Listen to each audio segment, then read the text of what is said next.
if we did not have those protocols in place, and I hadn't had a research partner with me, would I have ended up like one of the characters in David Paulides' Missing 411? Right. Is that what happened? Dude.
Welcome back to the I Jupiter podcast. I'm your host, Tom Franklin, and today we have on the author, researcher, Mr. Trey Hudson, the author of the Meadow Project.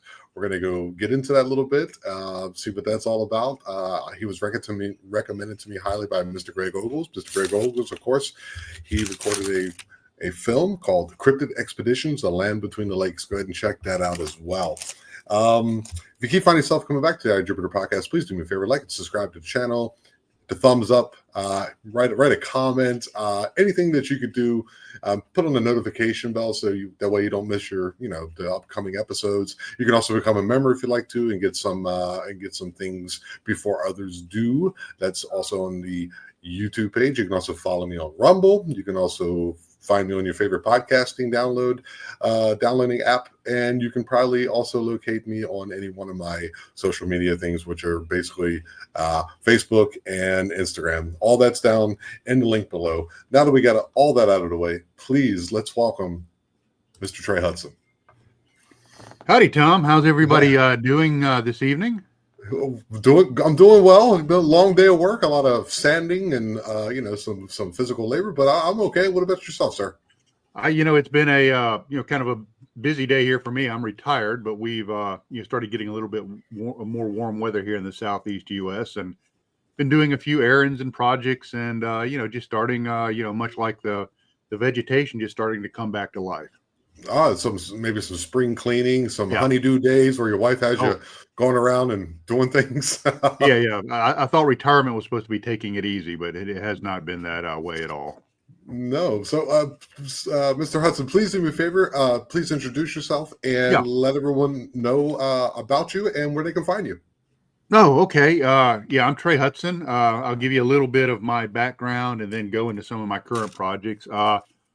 I was a child of the 70s. I was born in the early 60s. So I grew up in the 70s watching just some fantastic television about the paranormal and the high strange, the wonderful Leonard Nimoy series In Search of. CBS had a series on called Project UFO, which was kind of a highly fictionalized account of Project Blue Book. And to give you an example of what kind of kid I was is when we took our fifth grade trip to Washington, D.C. via bus, and I grew up in the Atlanta area, all the other kids had magazines, all the other boys had magazines to keep them occupied about football and, and basketball and stuff like that. I was the kid in the back with the UFO magazine. I was that guy. Okay. So, I love this stuff. I just find it very interesting. Of course, unfortunately, I had to grow up, but in the meantime, I obtained the rank of Eagle Scout in the scouting and backpacked all over the United States. So, very much of an outdoorsy kind of guy. And I attended the University of West Georgia, which I don't know if anybody's familiar with that. They have a humanistic and transpersonal psychology department, which I specifically wanted to go to that school for that reason, because of their transpersonal and humanistic focus on psychology, versus behavioral psychology, which was very much common in those days. And I had a chance to study under people like Bill Roll, the famous parapsychologist Bill Roll. Chris Anstuse, the famous humanistic psychologist, and my mind just went completely blank. The head of our department was actually Mike Ahrens was actually recommended by Abraham Maslow to lead that department in a humanistic focus.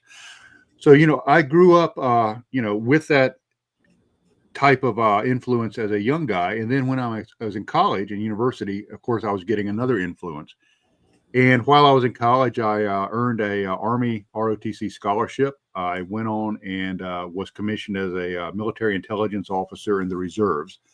Okay. So, and went on into the 372nd Military Intelligence Detachment and Company B of the 337th Tactical Exploitation Battalion, which are both counterintelligence units. So I was a counterintelligence guy in the reserves.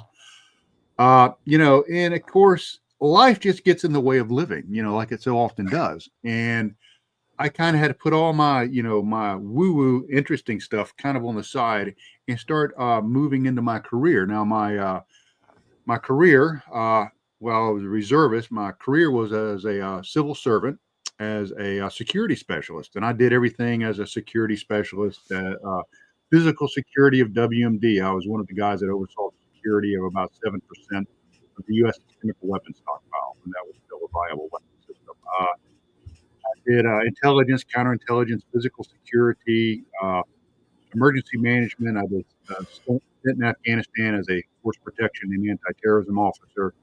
Oh And wow, dude.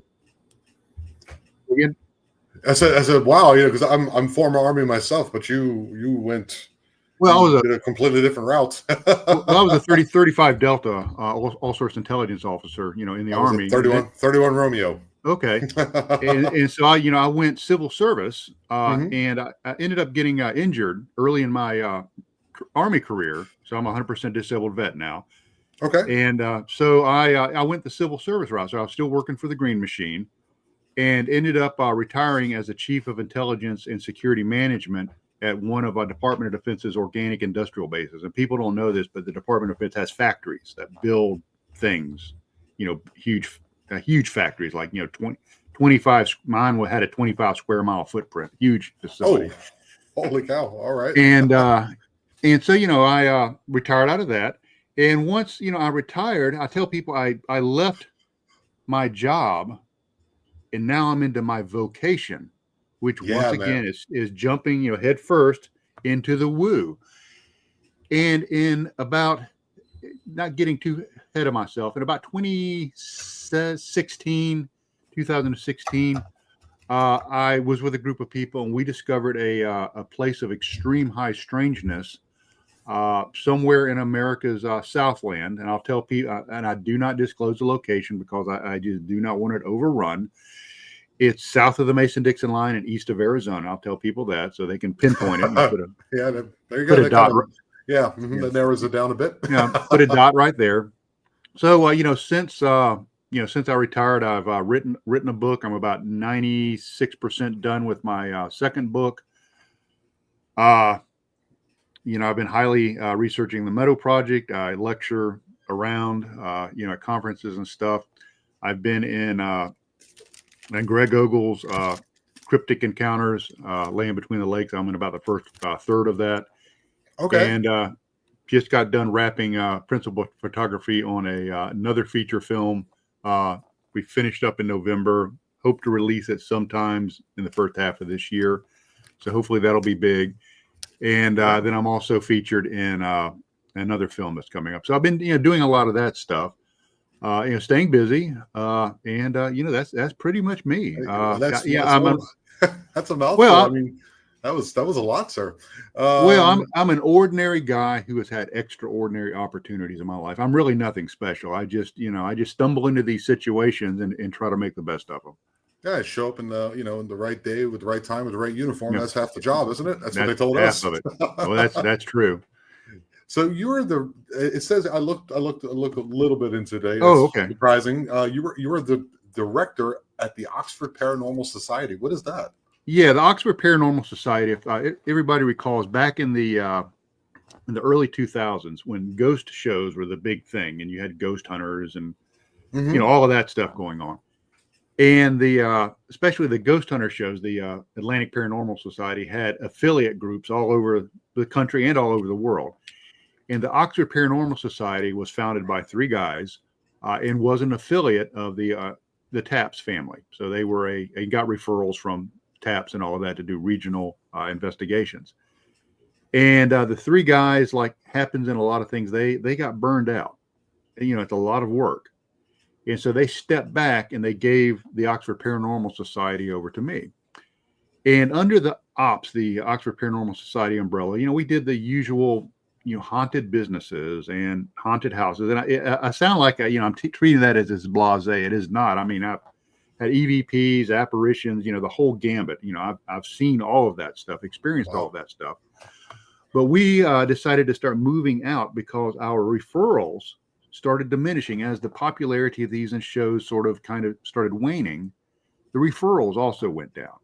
So I decided that we were going to step out and start really looking into folklore. And a lot of times folklore is that little bit of smoke that points you in the right direction where the spark or the small flame is. There's a lot of times something to the folklore. So using, folkloric research and all, I came across an area that I thought would be interesting, and we started researching this area. And it quickly became apparent that the structure that the Oxford Paranormal Society was based on was not robust enough to really deal with the extreme high strangeness we were encountering. It wasn't, not only was it not physically as leisurely as sitting in a house with a digital recorder in your ghost box. We were actually going out into the field sometimes, putting packs on our back and hiking miles to a location. That we needed something more robust, and we needed to have a very very dedicated crew. And so what the Oxford Paranormal Society, it merged into the Anomalous Studies and Observation Group, which is that team of former military, former law enforcement, emergency medicine personnel, all these people that are used to dealing with high stress, and quite frankly, when the feces hits the turbine, they're the guys and gals that know how to keep, all of their shit in one sock and continue on the mission. Charlie Mike, continue going, stay focused on what we're doing. So we're kind of structured like that. And because of this dedication and this just hardiness of the crew, we've been able to capture some just amazing experiences. And this place has actually been called the Skinwalker Ranch of the South. And we've had, we've had the subtitle, I think, is that right? Yeah, that's the subtitle. Oh, that was, I read that and I was like, oh, so that sounds interesting. Yeah, it's one of those things we invite guest researchers to come down. Of course, everybody signs an NDA because I don't want the location, put out there. But, I want people to come out and experience this place for themselves because it is something very special. And the way I look at it is it's not my story. It's not my experience. It's really the world's experience. It would be very arrogant and selfish of me just to hold this to myself. So that's really why the book came out, is I wanted to share our experiences with the world and, engage with people that had questions and hopefully, tell folks that you don't have to look outside for these places. Do the research. There might be one of these, down the street from you, one of these areas of extreme high strangeness. You just have to do the research yourself. Right. And so that's kind of my goal, is just kind of spread the, the high strangeness, good word amongst the people. And, hopefully people will go out and have their own adventures. Absolutely. So you calling it the South Skinwalker Ranch, what does it have in common with the famous Skinwalker Ranch located in Utah? Yeah, of course, the Skinwalker Ranch is there in the Uinta Basin there outside of Vernal, Utah. And, our location, the Meadow, we have had apparitions and something, Greg talked about during his interview, there was some evidence that they left on the cutting room floor. One of the pieces of evidence is we were doing an SD session with Greg at the base camp there at the Meadow.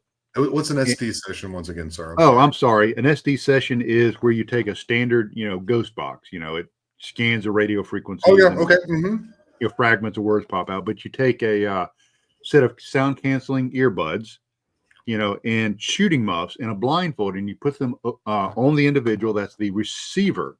Oh, okay, like the Estes method. Yeah, the Okay. Estes method. Yeah, that's the Okay. Estes protocol.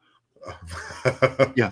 So, and we were doing an Estes session with Greg, and we actually caught a shadow person passing behind us, which was really cool because his cinematographer, while filming, was noticing shadow people.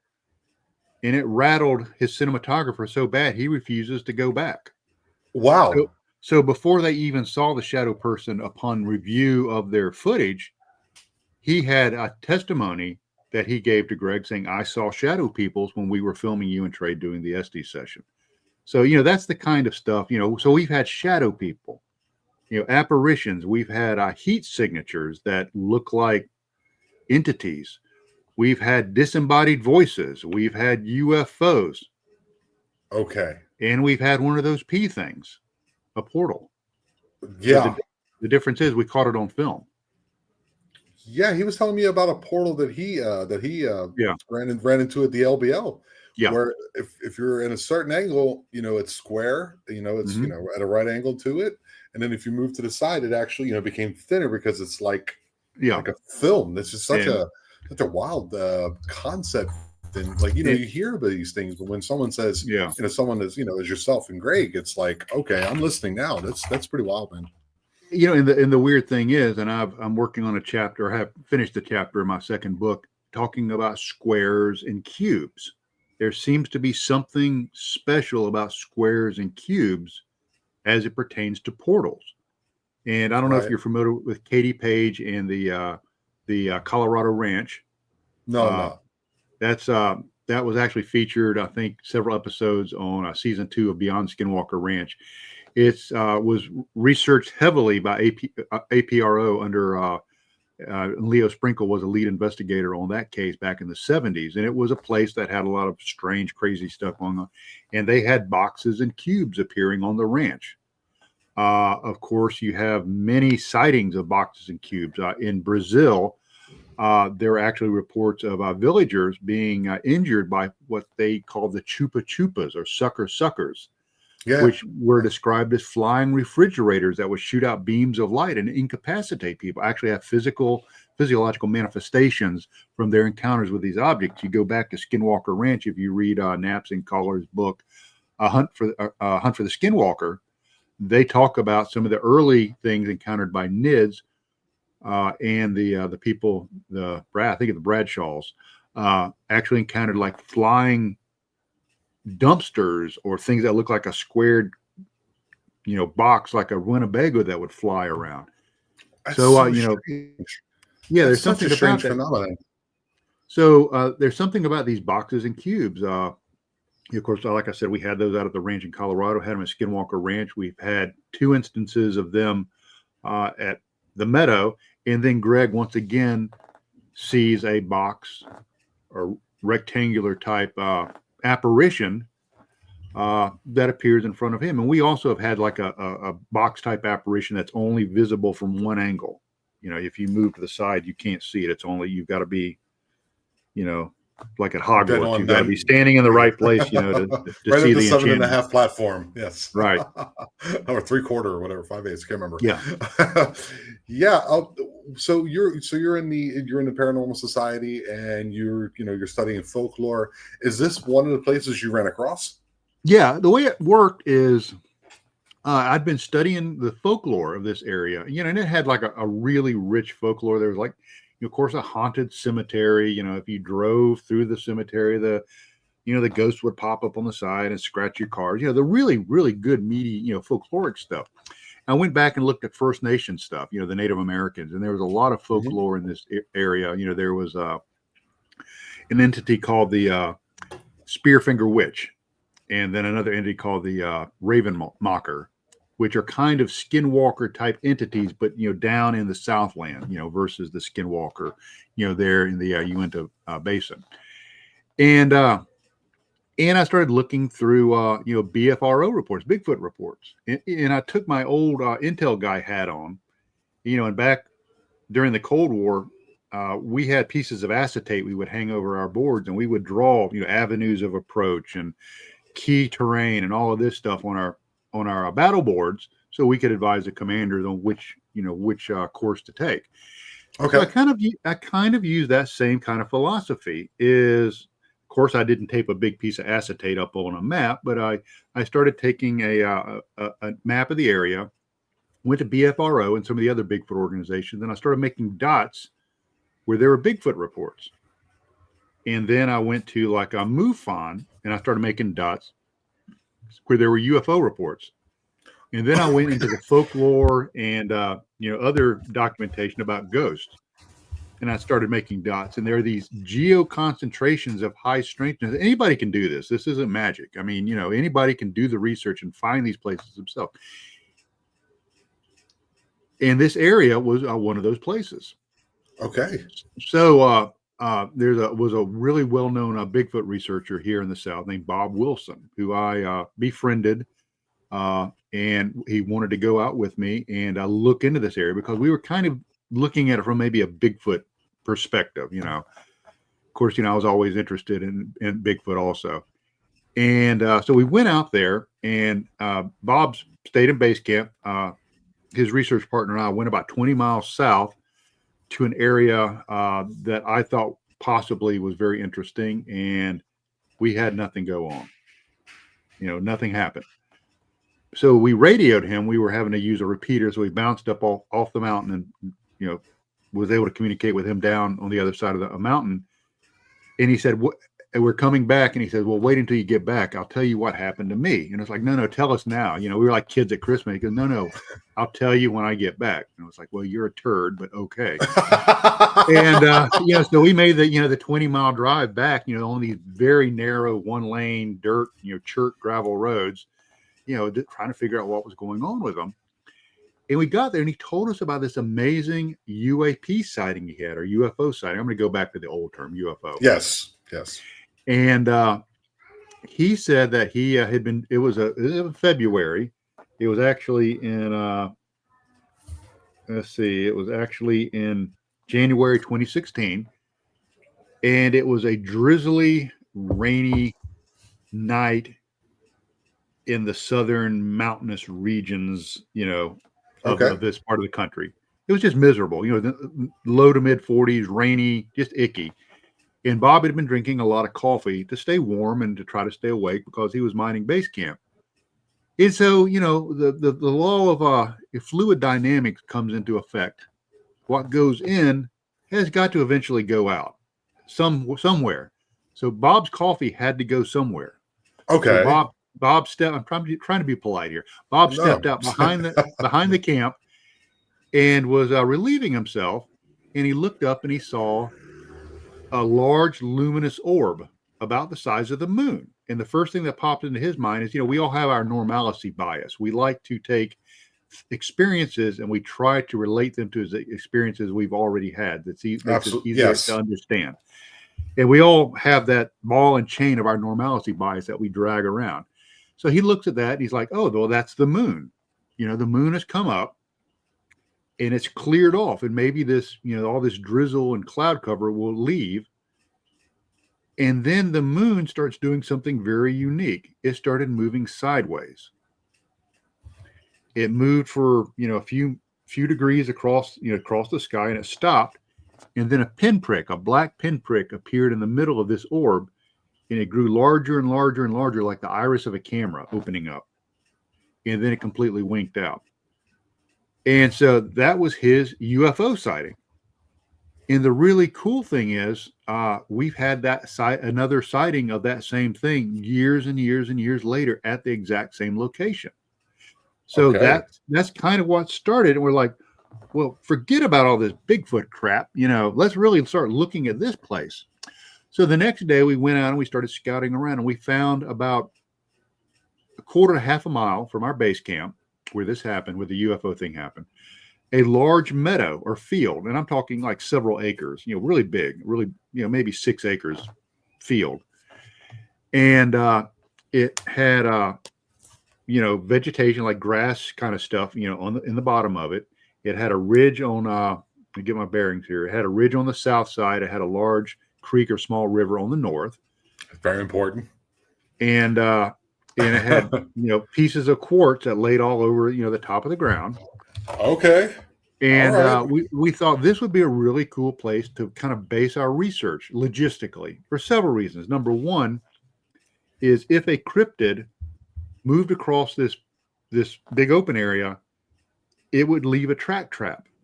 It would be easy to see where it had actually, and we could measure that and track it and all of that. So that's number one. Number two is at night, we could set up LPOPs, listening and observation post, with night vision and thermal, and they could see anything moving across the field. It's very open. Number three, we could put a team up on top of the ridge looking down, especially during the winter months when there's no vegetation, and they would provide an overwatch. So For it's not an only excellent location, actually. It's right. an excellent location. And then All right. number four is being so large, we had a clear view of the sky, so we could see UFOs and other anomalies. So Right. logistically, it just was, it hit the jackpot on a really good place to research. We were within. Now, unfortunately, there were no roads to it. We had to pack everything in. That's the kind of sucky thing about it. We had to pack all our equipment in, but that kind of made it isolated. So we really weren't disturbed too much by people. So we decided to go back in July of 2016, and this is just a very long and engaging story. I don't know how long your broadcast is. Hopefully, it's Sir, please, we have all the time that you need. cool. I might have Cool. to stop and get some Pepsi, but in the meantime, Well, we'll make it work. no problem. And so we started really looking at the Meadow. It really digging into it, and we came up with an operational plan.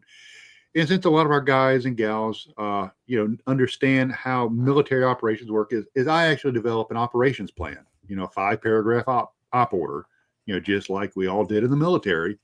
So everybody has a really good idea of what they're supposed to do. We're broken into teams, which are kind of like small fire teams, using that kind of thing.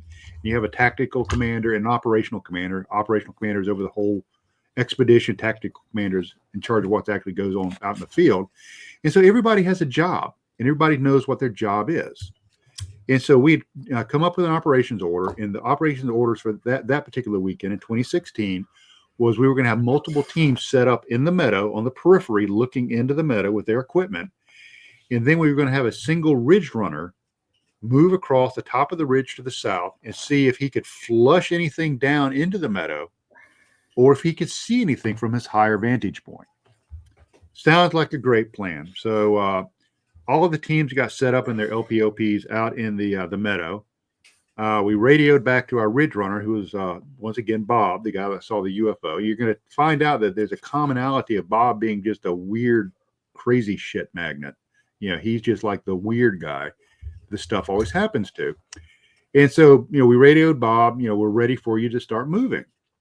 And so Bob, starts moving, and he radios away. He goes, I left something back at base camp. Everybody stay on station.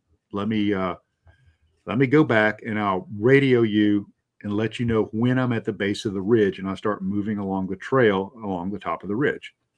Okay, so far so good. Everything, I'm happy with the way the team's working and everything's going. But like everybody says, the best plan falls apart on enemy contact. It just goes to crap. As soon as something happens, and that's kind of what happened. How did Mike Tyson say it? Eric, you're a great boxer until you get punched in the face. Punched in the face. Yeah, it's the same thing. All right. Yeah, and so Bob went back to camp, and then our next radio transmission was very strange. He radioed back and he said, "Hey guys, I just arrived at the tree across the trail, which is a very distinctive landmark on the trail going out to the Meadow." And he said, "I don't remember how I got here." And so our chief medic got on the radio, and he took over because now it was possibly a medical situation. He says, "Bob, do you have a headache?" Because he's thinking maybe some sort of neurological, like a stroke or something like that, or maybe head trauma, falling down, being concussed or something like that. And Bob said, "No, I just don't remember how I got here." And he said, "Okay, can you recite Mary Had a Little Lamb?" Once again, looking for a neurological deficiency. And he recited Mary Had a Little Lamb with no problems. Do you have bilateral feelings in your hands, in your face, in your legs? Yes, everything's fine. Stroke. So, everything was checking out. And he says, no, I must have, just been daydreaming or something. So we opened up our normalcy box and we jumped right in it. And we said, okay, he must have Lost just time. been really focused on the mission and just been daydreaming like we've done driving to work before. Everybody's pulled up in the parking lot. How far away is the meadow from this particular tree? It's probably an eighth of a mile, Okay, tenth of a mile. It's not right. You're not right there. It's probably about halfway between base camp and the meadow. So probably I would say maybe a quarter mile, something like Okay. that. So we're like, okay, well, that's what happened. We're just going to, just jump in our normalcy box and brush it off, which I found is not the thing to do in this place. Absolutely the wrong answer. Okay. And so Bob started moving across the top of the ridge, dropped down into the ridge. Nothing much is going on. And he was being visually watched by one of our LPOPs. Now, the two guys that were in this particular team, one gentleman is named Daryl. He is a career firefighter paramedic, has a degree from Georgia Tech, Georgia Institute of Technology, and then a master's degree in public administration, MPA. So very smart, down-to-earth guy. The other guy in the team named Tim, former U.S. Army Ranger. He was with the 75th Regiment and with their Regimental Reconnaissance Company. Okay. I guess that would be me. Yeah. My drill sergeant was an Army Ranger Pathfinder. Yeah. So those guys are legit. So this guy was actually with the 75th Regiment. So he was was the real deal.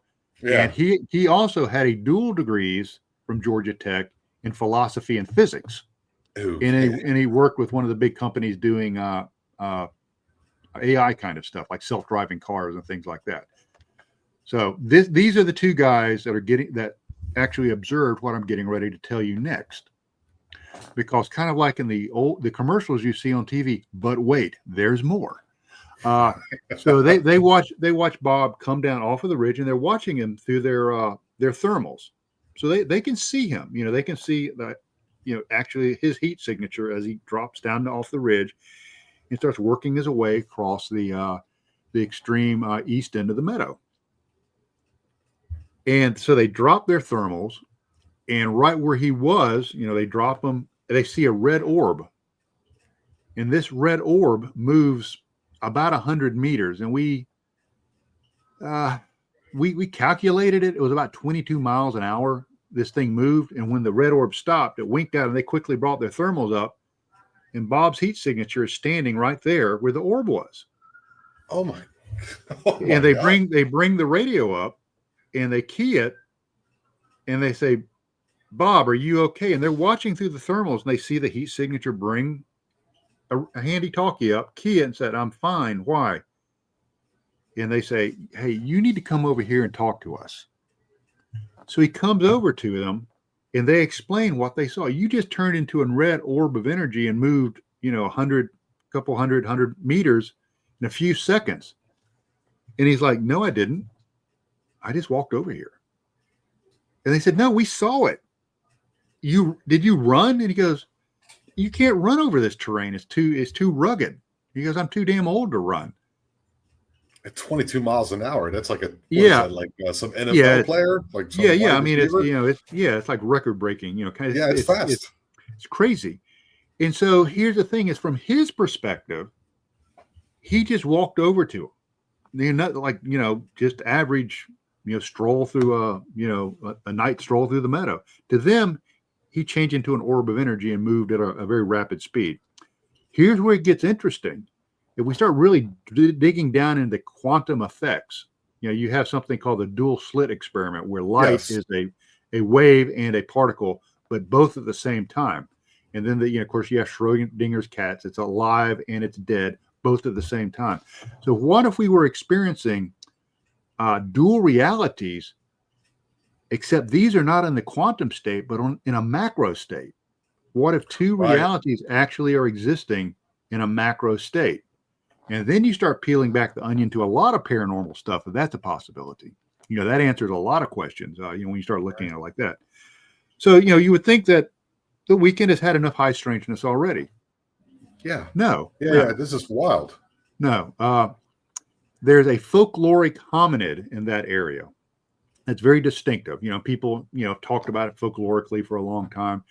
At 0200, one of our team members, our base camp manager, had gotten up to go relieve himself about 2 a.m. And he saw this very distinctive hominid peeping out from behind a tree. The tree peepers. That all Sasquatch researchers talk about. Yes. Yes. And he went to go wake up one of our other team members that had a very high-end thermal. And by the time she was awake and got there, it was gone. The next day we went over there and we looked for, a lot of us are trained trackers.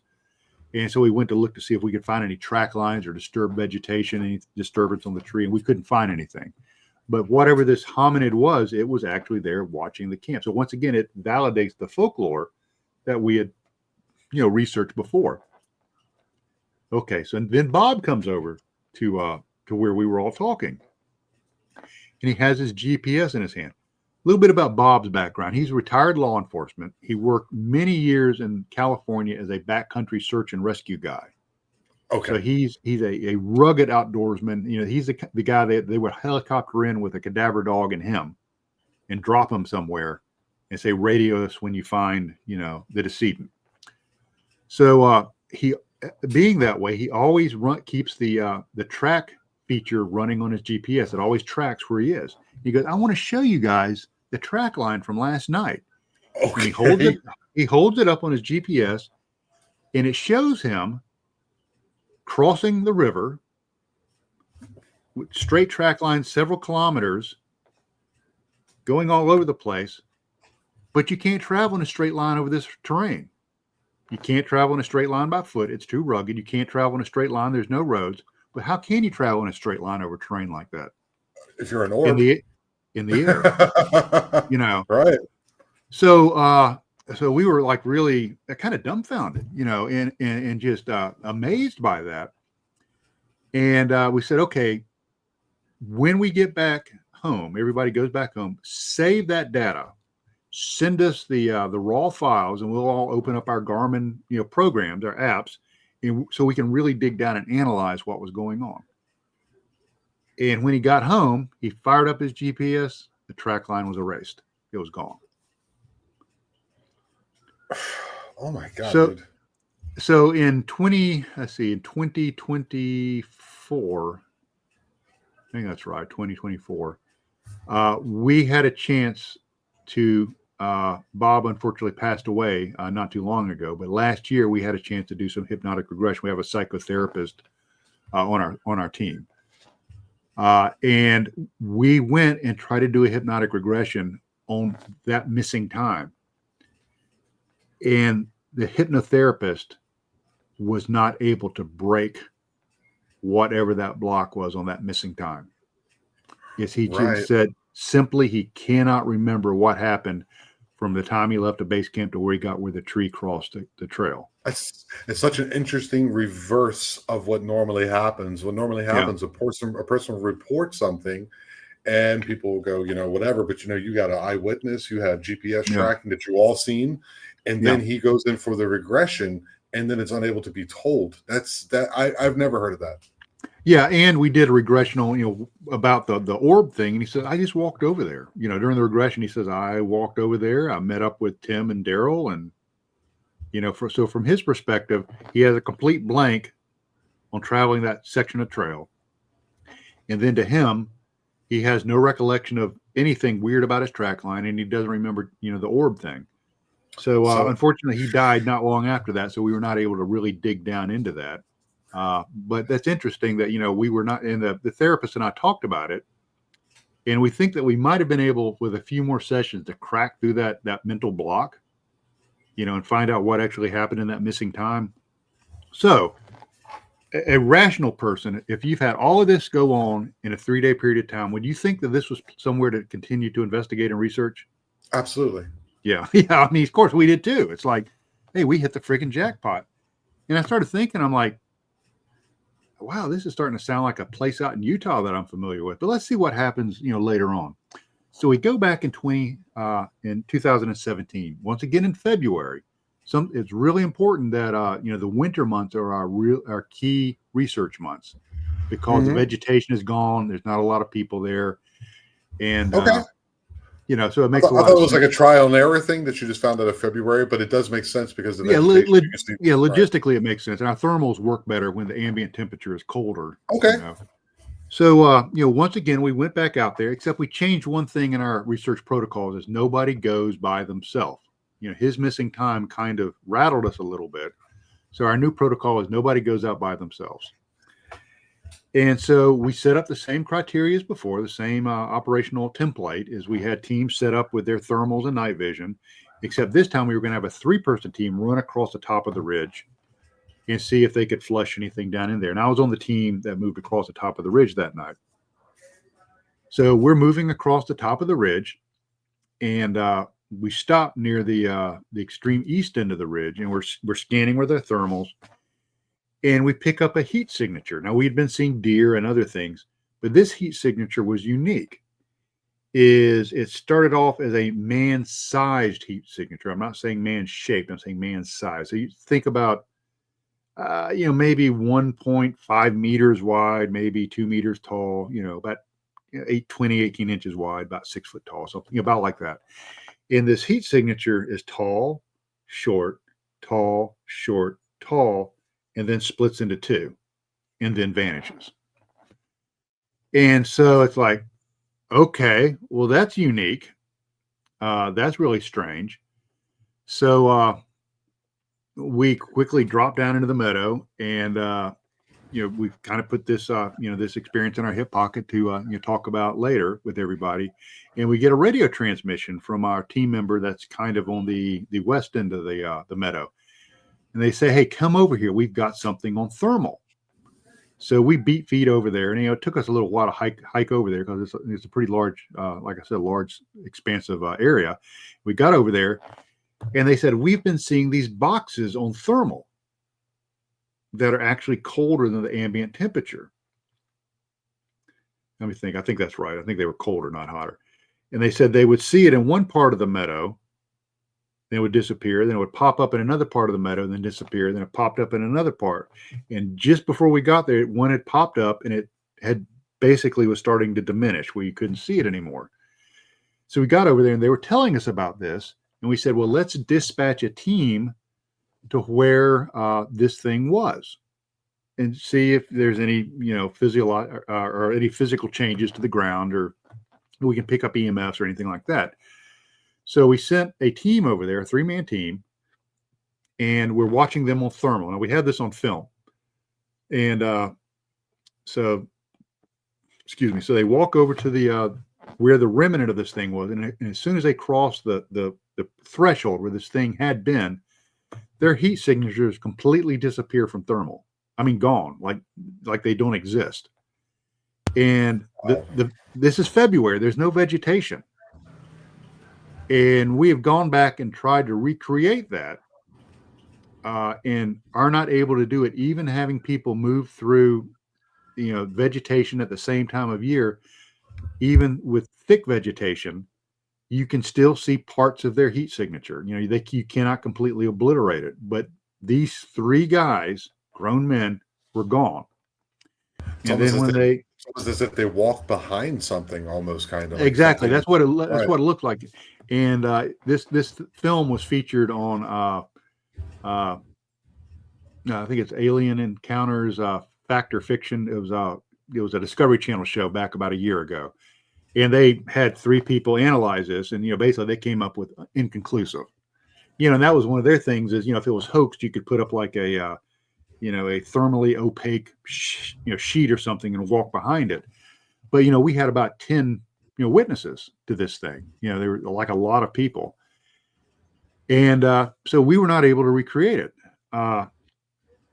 And so that was really interesting because we had that on film. We had evidence of this.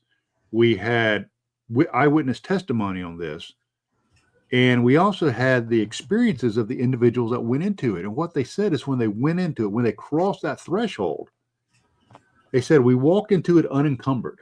We weren't encountering brambles or briars or branches or, anything that would tangled us up. We just walked in.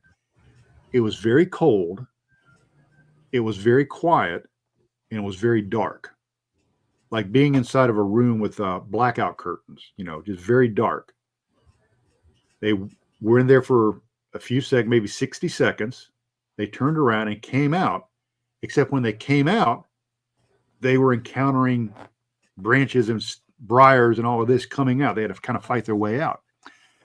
So it's like reality was just a little bit different. It's so weird in that place for just a short period of time. And once again, you go about, the duality of reality, except on a macro scale. Yeah. Could you get into like maybe a little bit about the water and the quartz in the field? Because I've been hearing a lot of the connection with, like, say, for example, cryptids. There's always running water of sorts. And I was talking to another gentleman, Alfred Santoriga in New York. He has a very interesting spot with, I think it's like a 70-acre lake or something like that. And he told me one night he ran across like everything almost. And he was saying, like, out there, there's just an abundant amount of, like, surface quartz that you could see. And I just want to know what have you thought about it? Because you seem to be a very, like, how would you say it? Like your job of what you did very, very well suits your personality. So I just wanted to, I don't mean that in the most positive way, that I can, but you're put together, you're well, organized, you're very good at telling a story. That's interesting. I just want to know, what is your thoughts on that? Like running water and quartz? Well, that's always been, running water, folklorically has been, very, very prominent in high strangeness. You had the old stories that a witch could not cross running water. The early scrying of people like John Dee, the alchemist, would be scrying either in a mirror or a puddle of water, a basin of water. So water is always, and it's also one of the elementals, if you go back to alchemy. Quartz, has piezoelectric qualities. You can push it together, it generates a small electrical charge. For some reason, high quartz concentration seems to be co-located with high areas of high strangeness. And so you put running water and quartz together, a lot of times you have areas that are really strange. And like I said, the creek, and it's actually more like a small river. And believe me, this story gets even weirder. I mean, we have just stuck our toe into this pond of high strangeness. So if we're below the Mason-Dixon line and we're somewhere between Arizona and whatever, is it just a question of interest? Is this somewhere near the 33rd parallel? I can neither confirm or deny that it's anywhere near the 30. Oh wow, that's a very 1980-ish response. But if I think, I work special programs, so that's I can neither confirm or deny. I've had a lot of people. OPSEC. Absolutely. Actually, there is a Meadow project operation security plan, with a critical information list and that whole. Okay, that's interesting. Okay, so like, what is your plans? You want this to be observed by people? Are you like? I'm sure it's probably either public or private land. We're not going to say anything about that. That's not important. But what is important is what I'm wondering is, like, is there certain people that you're allowing to come in? Are you like keeping this a secret amongst people that you trust? Yeah. What it is, and I'll give you some examples. Katie Page, the experiencer, with the Rocky Mountain Ranch, she's been there. I don't know if have ever heard of Josh Kutchin, wrote Where the Footprints End and all that. He's been out there. Adam Davies, the big well-known Bigfoot researcher, he hasn't been out there, but he wants to come. So I invite people. Ryan Skinner from Blind Frog Ranch, he wants to come. And so, I invite people to come, serious researchers, because I want them to experience this, for a couple of reasons. To get number one, another perspective. I think that's absolutely invaluable. You've got to have another perspective, because I am not omnipotent, nor am I that bright, so I need somebody else looking at it. And, you know, and I am about as intuitive as a banana slug. So I need somebody else looking at it from another perspective. Secondly, and this is going to sound a bit mercenary, but it's validation. I have people like Greg Ogles come out, and he says he's experienced orbs there, disembodied voices, shadow beings, and all of this stuff. I have other people saying, yeah, I'm not involved with the Meadow Project, but I've gone out there and this has happened to me. I am totally, objective, and it validates the experience. And what I tell people when I invite them out, they sign an NDA, and about the only thing the NDA really covers, and there's a critical information list that goes with the NDA, tells them what they can't talk about, is mostly the location. I really want to keep that place secret because I've had As a long chance as you to talk. can. Yeah, I've had a chance to talk to Dwayne Ollinger of Blind Frog Ranch. He and I talked a while, and once the location got out, the geographical location, it's swamped. Gates Place, which in the Uwharrie National Forest in the Carolinas was a big Bigfoot research area. Once that got out, you can't do research there anymore. It's just covered up. So, it's there is a method to my madness. It's not because I just want to be a butthole. There really is a reason for It that. makes complete and utter sense. I mean, because if you're really trying to get to the bottom of a lot of this, and this is like the example that you said before, the cold box or the altered room, we're talking about how the heat signature thing went up and down and then split into two. Is that what's kind of like on the cover of your book? Yeah, and we have that's the entity, and that of course it's all sex made all sexy by the by the publisher. Yeah, but that represents that, and right. So and we have that on video too, which is really cool. And I had a friend out in Hollywood that put some really good filters on it and took a lot of the noise out, and you can actually see it. And it's when I do my presentation, that's one of the videos I show.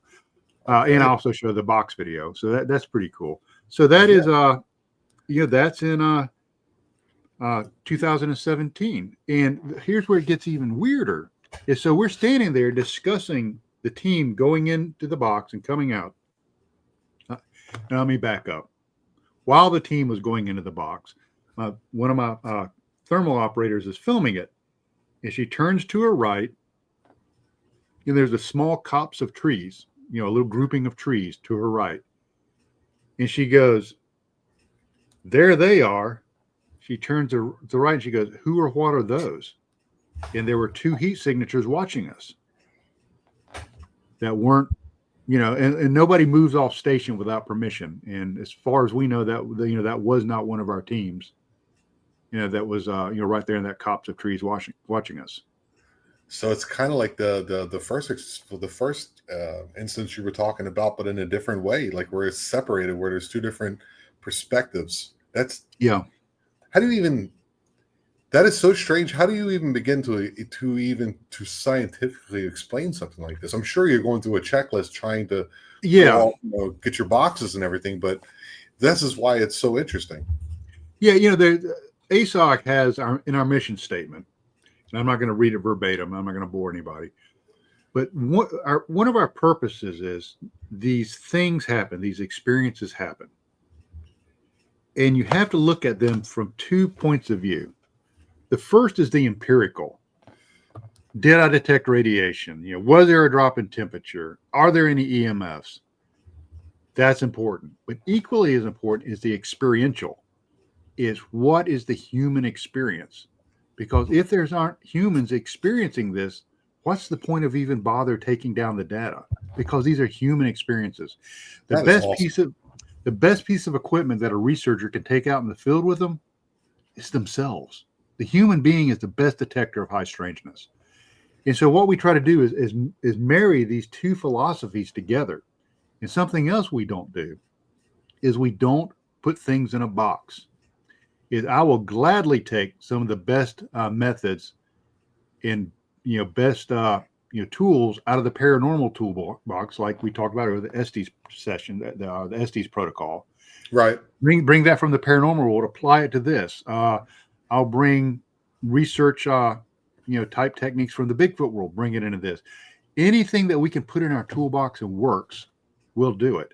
Now, I've Yeah. had people, criticize me for that. And I'll say, that's fair, criticize me.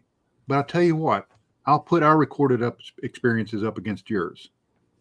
Well, it's not even that. It's just at the same time, why wouldn't you want to use everything? I would even go out with dowsing rods. That's on down the pages here where we Oh, okay. yeah, like I said,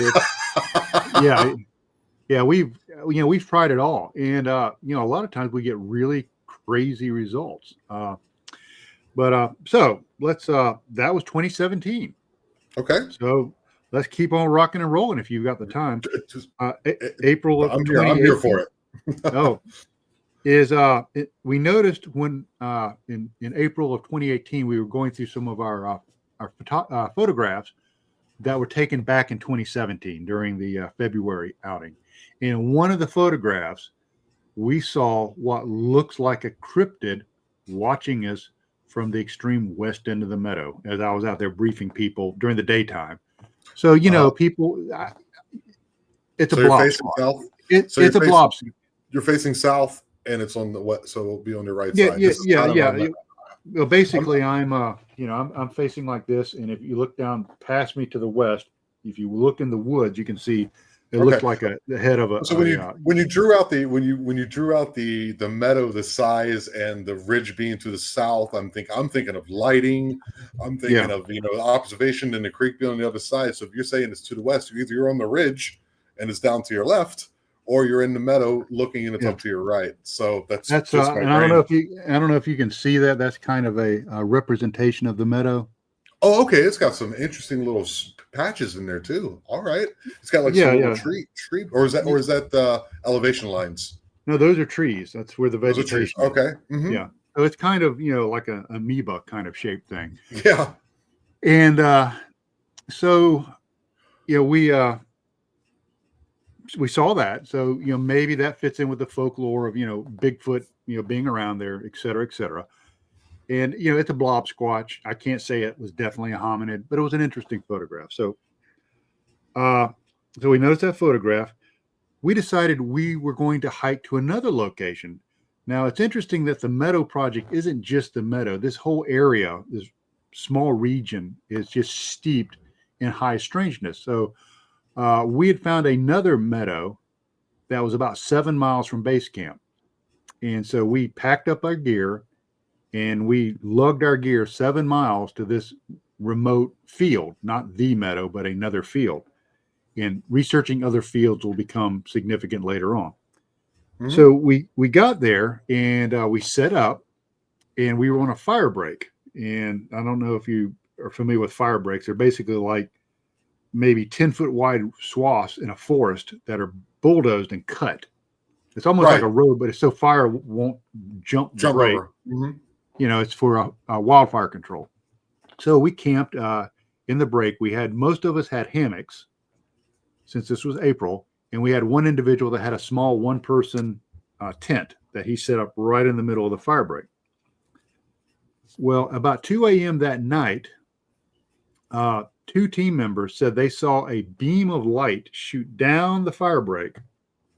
And they said it did not appear to be a headlamp. Didn't have the same, optical signature as a headlamp or a flashlight. It was just a beam of light that went right down the middle of the fire break. Now, remember, we had one guy camping in the fire break. Later on, one of the team members saw a reddish glow on the horizon in the west. Okay, the sun does not rise in the west. So he saw like some sort of glow down below us in a valley in the west.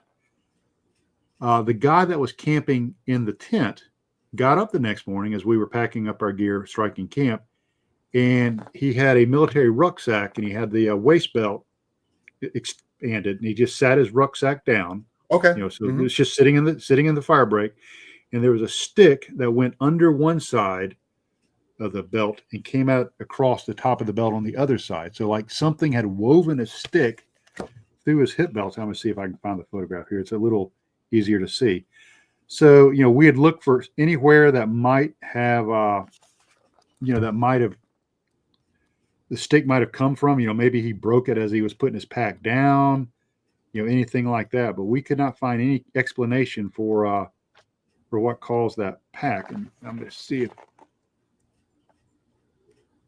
you can see where it's under one side of the hip belt and laying on the top of the other. Yes. Yes. And we could come up with no explanation for that. It couldn't have fallen and then somehow worked its way through. Someone had to put that in, or something had to put that in there. Exactly. And they had that beam of light go right over that, at 2 a.m. the previous evening. So while we were packing up our gear, moving to our exfil point, we had a point where we were going to radio back and have somebody come and exfil us and take us back to base camp. 2 team members that were not part of the hiking team went back out to the meadow. It was Daryl and Chris. And they went out there and they saw, and I'm going to try to describe this, so just use your imagination with me. Imagine vegetation that's 18 to 24 inches tall, like grass, ryegrass or something. Mm-hmm. And imagine if some sort of wheeled vehicle was just dropped into that, drove a distance, and then was lifted out. So you would have like 2 parallel track lines about 6 to 8 inches wide, I don't know, 40 inches apart, 50 inches apart, moving along and then curving along and then just stopping. That's what they found. These 2 track lines. They started at a very specific point and they ended at a very specific point. The grass was pushed over, was laid over. Molehills and other vegetation inside of the track lines was not depressed. That's okay. So what does that sound like? It sounds like a crop circle. Sounds like or like a vehicle got set in there and then picked back up, but somehow not heavy enough to knock over the molehills or whatever. That's and the grass was all pushed in one direction. Yeah, it was all laid over in one direction. Okay. So these track lines were very strange. So once the team that went out there hiking came back, Terry Wendell and David Pardue decided they were going to go out there and look at it. Now the rest of us were just exhausted. So it's like, okay, go on out there and look at it. Tell us what you see. So they went out there and they were equipped with a full spectrum camera that, you could look at visible light, infrared, and ultraviolet, full spectrum camera. They go out there and they found if they stand in the track line facing west and look through the viewfinder of they couldn't see anything with the naked eye, but they looked through the viewfinder of their full spectrum camera, they could see a 3 meter by 3 meter by 3 meter cube, another box that was only visible on full spectrum. And if you stepped out of the track line, put the camera up, you couldn't see it. You had to be inside of the track line to actually have visible acuity on this thing. Are you hearing any noises out there? Are you hearing any like screeching noises or anything of that nature? It's just because when you're saying cubes, which I have no idea, I'm completely shooting in the dark here from the hip. To me, I just it just screams portal in my head, which may not be true because we just don't know. But at the same time, I've heard people, who think like when these things open, that they'll hear like it sounds like a metal door screeching across like concrete or something. Are you hearing any of this? No, very quiet, very quiet. Even the one in 2017 was very quiet. It made no sound at all. Okay. None at all. Now you got to remember, a portal is a term. That's a label. Yes. It's a threshold from one reality to another, and that's all that is. It might not even be opening up as we understand it. It could be something different. I've got some other theories on that I expound on in my second book. But so, they were very excited. Now, this is like, another cube. So they bring their full spectrum camera up, go to click it, and a message comes across the viewfinder that says no SD card. So they were so exhausted from our hike, they forgot to put the SD card in their camera. So, that's just one of those things that even seasoned researchers make mistakes. It happens.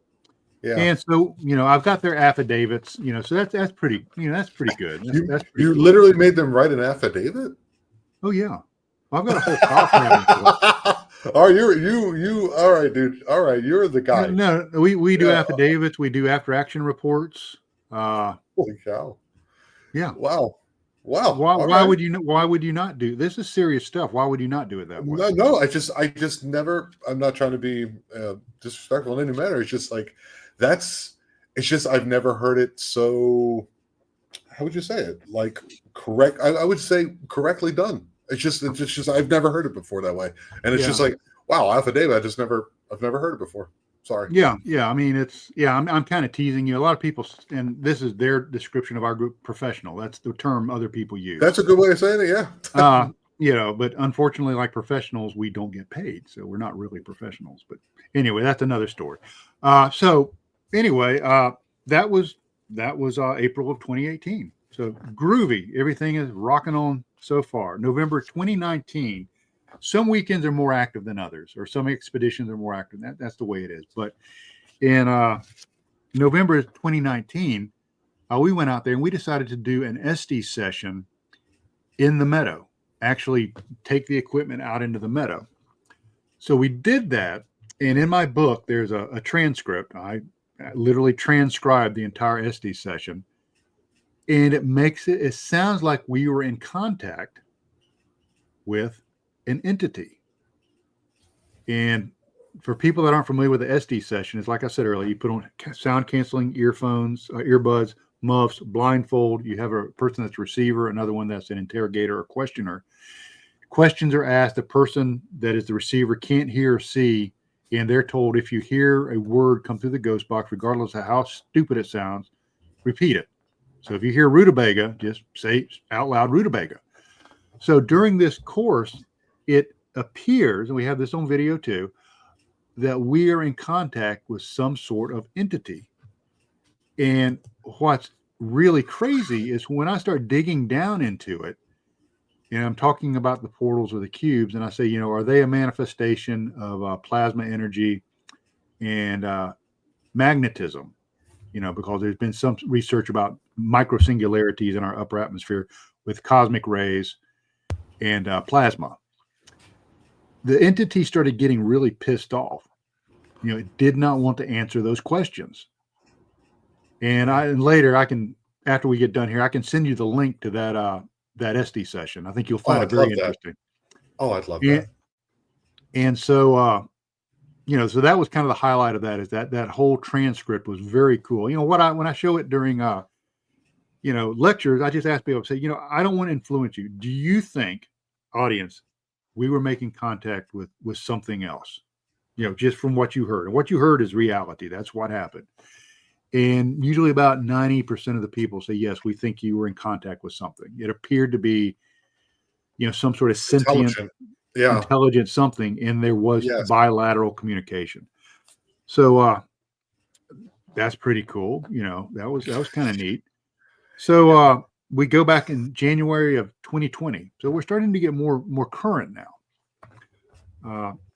And you get an idea the SD's project is not a one and done kind of thing. It's a very long, like Heselton project. It's a very long, drawn out thing. So we go back in 2020, and not a lot of people showed up. It happens.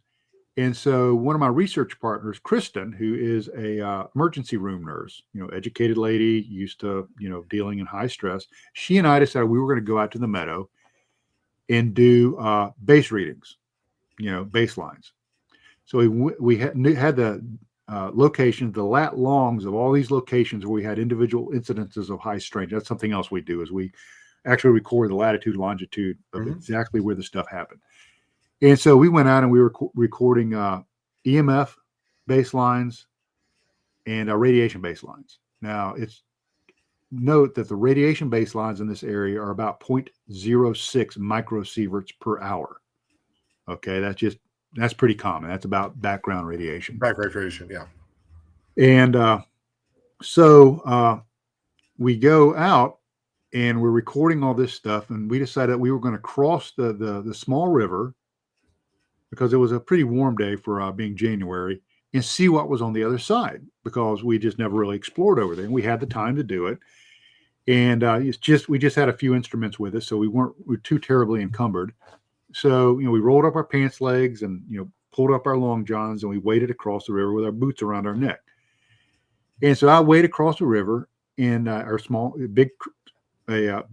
river or a big creek, just kind of get that in your mind. And I come out on the other side and I step onto the bank and I look, and it's another open field. And it's like, this is really cool. Now, remember, I'm an Eagle Scout. I've backpacked all over the U.S. I've hunted big game in Africa, in North America. I'm very comfortable in the woods. Okay. I'm very, very comfortable in the woods. When I went in the Army, we still trained with map and compasses and protractors and, all the old school stuff. So did So, we. I know how all that works. And I'm not tooting my own horn. That's kind of Yeah, dude. You like the way you speak. I know that what you did in your at the beginning of the conversation, that the things that you marked off, you were hitting every bell on everything that you've done. So I'm like, okay, yeah. So I believe so it. so I'm comfortable, and have a pretty good feel out in the woods. And this is an area we've probably been to 50 times. The meadow. So I step across the creek. I get on the shore. I step out, and there's another meadow, another field. And I'm like really excited about it. I'm like, cool. We can have like two locations. Researching at the same time. We can bracket this stream and maybe see what happens. Have multiple teams out. And I was kind of excited about it because it opened up a whole other facet of our research opportunities, in this area. So I yell over to Kristen, hey, Kristen, I'm over here. There's another field over here. It's really, really cool.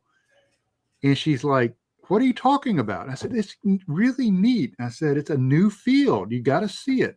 She goes, don't move. I'm coming over there to you. I'm like, okay. She was really excited. She wants to talk about it. So she gets over there. And she slips her boots on so she can walk. And she walks over to me. She goes, Trey, you're in the meadow. I'm like, no, I'm not. This is new. And this is hard to articulate. Is when she said, you're in the meadow, you are right back where you started. You never made it to the other side. It's like the environment changed. It kind of changed back, and I started recognizing it as the meadow in the place where we were, and where we'd actually stepped into the creek was where I was standing. And she became very concerned about maybe I was having some sort of neurological event. And so she radioed back to base camp, and our head medic got on there, and he goes, you need to bring him back to camp right now. And I said, guys, I'm taking operational control. Okay, I'm the operational commander on this. I'm telling you, leave me alone for about 10 minutes. I was really discombobulated. I said, just let me get my feet back under me allegorically, and then I'll come back to base camp, because I was rattled. And, so I just kind of drank some water, just kind of sat down and just sort of got my wits back about me and headed back to base camp. Well, while we were there, I told you we were taking radiological readings. Right. When that event happened, where I was extremely disoriented, is we had a radiation spike of 0.33 microsieverts per hour. So here's the thing, is if I had not had remember I told you we changed our protocols where nobody goes out alone. Right. When we go out, we have compasses, maps, radio comms, and a plan. We don't just wander out there willy-nilly. If we did not have those protocols in place, and I hadn't had a research partner with me, would I have ended up like one of the characters in David Paulides' Missing 411? Right. Is that what happened? Dude. I'm sorry, the dude is just the way I express myself, but okay, I'm trying to get this in my head. So you're in the meadow, you're going to cross the creek on the northern part of the meadow, correct? Right. And as you step over, you see what you think is another meadow.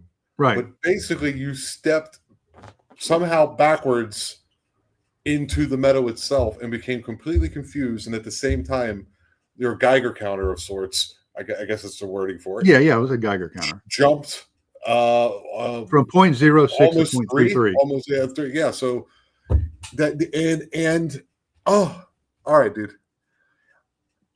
Okay. All right, this place is more than special. Okay, so and once again, it wasn't just me. Is Kristen was there. She'll attest to this. The base camp operators will attest to this. How does she describe it? Is she saying that she was behind you waiting to cross after you crossed? Yeah, and we kind of got separated, and it was kind of like some river reeds and stuff. And so I stepped back out. She was on the other side, and I started yelling about, this new place. And so she crossed back over, and I was right back where I started. But it gets even stranger. Okay, it gets even weirder than that. So let's fast forward to July 2020. Unfortunately, and this is kind of sad, is in July, Tim, the ranger guy, died unexpectedly. Okay. We had a total of 4 people that went into the box that night. With the 3 were on film, but we had a total of 4. Only 2 of those people are still alive. The other 2 are dead. I was one of them, so I'm still alive, obviously. So Tim is one of them. He died. So and Tim and I actually were planning on an expedition in July 2020. And so in his memory, we decided to go ahead and go out there anyway, and kind of remember him. Charlie Right. Mike, continue mission. Like a ranger does. So we went out there anyway, and it was very small. We didn't have a lot of people show up. So I had myself and 2 team members decided to hike out to the Meadow during that day. And so we stopped at the place where Kristen and I had crossed to go to the other side. And on a small island that's maybe 12 feet long, maybe 3 feet wide, that's an estimate, in the middle of the creek, there was a sapling. The sapling was about 12 feet tall, and the top of that sapling was split and formed into a perfect oval, like the top of an ankh. Okay. And I'll show you a picture of that too. That's more than weird. Oh, yeah. I don't have any. I have no synonyms for these words that I keep coming out of my head. But it gets weirder. Let's see if I can find the picture.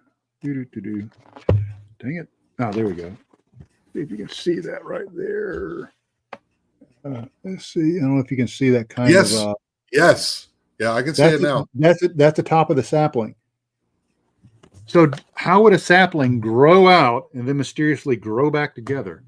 And it was only about that big around, so you couldn't like climb up it and do it. There was no room to put a ladder, and you couldn't really bend it over and do it, or you would have broken it. What's interesting is that symbol was the top of an ankh. There's also a symbol called the galactic keyhole, which is a kind of, if you get into semiotics and symbols, that symbol is often associated with crossing over or experiencing another realm. That's what the ankh is about. So we had that symbol in an area exactly where I experienced that disorientation, only 40 meters away from where the cube was that we had the team go into. So there's something special about that very tight geometrical or a very geographical location. Yeah. And so that symbol mysteriously appears. No explanation. I mean, Yeah. Because first of all, trees don't grow that way. Second of all, it's completely and utterly symmetrical. Mm-hmm. And that's unexplainable as well. Oh, all right, man. You stumbled across something. Now, I wouldn't say stumbled. That would be incorrect for me to say. But you've found this location, and it is because the differences I'm getting, like, because it's Skinwalker Ranch, and I think it's called Space Wolf Ranch. I think I can't think of the name of the one next to it. Yeah, Ryan Burns.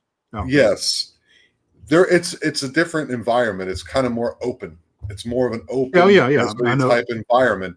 This is a more wooded environment, and it's just so it's like affecting things differently. Although it's similar, it really isn't either. It really is not. And the things that I haven't even talked about because they're so common are disembodied voices. I mean, that's common. Disembodied voices are almost like every time. Orbs. Which language is it? Are they speaking in a language? Well, it's like low mumbling. You can't really. It's not quite intelligible, and sometimes it sounds like a female voice. Oh, Greg has heard it. Sometimes people have heard like laughing, almost like a trickster element to it. Yeah. One of my team members said she heard the word time travel. How far away is the voice from you? Because I've heard of disembodied voices here on my piece of Uh, property in Yucatan. yeah, probably 40 meters to, 40 meters. Okay. to 500 meters. Now, I know Kristen Okay. and I were researching one time, and we heard up on top of the ridge a mumbling. And I don't know if you're familiar with Ron Morehouse's Ron Moorhead. Yes. Moorhead, not Morehouse. Ron Moorhead's Sierra Sounds. It was Absolutely. that samurai chatter. Yes. To us, it sounded like real like a and it was way up on the ridge. So that stuff that's very common. I didn't even really Okay. make notes of that. So February 21, 2021, we went back and Kristen and I saw there's a lake near there that has a big open area on top of the dam. So we went there and saw some UFOs. Yeah, so what? A couple UFOs. Yeah. They were two sets of lights, like two lights up here, two lights up here. And they were blinking on and off, and they were slowly dropping below the horizon. I went back to Flight Radar 24, FR-24. I couldn't find any corresponding aircraft, and they moved so slow that I originally thought they were blinking radio tower lights. Right. They were moving so slow. So we have that on video. So that's kind of cool. So that was February 2021. We went back in July of 2021 and, did some stuff out in the meadow. Now, the thing about this place is the phenomena evolves. The phenomena we experienced in 2017 is not the same phenomena we're experiencing today. And now you're going to start seeing some of that evolution of the phenomena. In 2021, Jessica J's vehicle would arm and disarm itself while in camp. The anti-theft system. Yes. And it would lock and unlock itself. And it's become so common that we joke about her always having her keys in her pocket because your cars will lock and unlock out there. Kristen, after the end of the weekend, had gone back home, and as she's traveling back home in the middle of nowhere on a deserted road, all of the electronics on her vehicle stopped. Her vehicle completely died. That's super dangerous. So where have we heard that before? We can go all the way back and look at the Betty and Barney Hill case, and then you go Cash Landrum and, all the way up, all the famous, UFO cases. Okay. And what's interesting is she's gone through hypnotic regression, which the entire transcript is going to be in my second book. And after the cube incident, she started having orbs come into her room that we discovered through hypnotic regression. And then she has had a figure like an old crone, like an old witch. Now, remember me talking about the Spearfinger witch and the Ravenmocker? Yes. Those are old crones. You go back to Jungian psychology, old crone is an archetype. Okay. And something actually standing over her bed and then something pulling her off of her bed to the point where she had physical marks on her body. So it followed her home, which is, I've heard that more times than I can remember. That's an interesting phenomenon. Actually, my next note is Hitchhikers. After she got home, she's, like I said, a nurse. She works night shift, and while she was asleep during the day, she had her iPhone, just sitting next to her head, on the mattress while she was sleeping, and she woke up, get ready to go to work. She's scrolling through her phone. She goes to her photo gallery and she notices a strange photograph of a field, not our field, but like a pasture with some power lines going across it. So she sent it out to us. She said, "Does this look familiar to anybody?" The time date stamp on this shows that the photograph was taken while it was laying next to my head, but the phone never left my possession. So, she sent it to me. I looked for any exfil data to see if I could pull anything out of it. I couldn't. All I could get was a date time stamp. There was no, geolocation data on it, nothing like that. Okay. And she sent it to her mom, said, "Hey, this is weird. Where did this come from?" Well, it turns out that her mom found a real estate ad for a piece of property for 70 acres that was for sale in her general location. And there was a photograph from that ad. Now, she hasn't been looking for property. She's not in the market for property, but somehow this photograph showed up as though her camera took it. And we always wondered, was something telling us to be in that field to meet with it? And we were not able to get a team assembled that quickly to get out there. But I always wondered, is that what happened? Was it?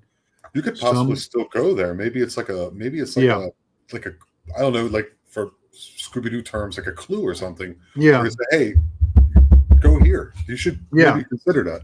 Well, the problem is it's private property, so that always gets. I have to be really respectful. But like I said, we try to be very, above board. So anyway, 2021, October 2021.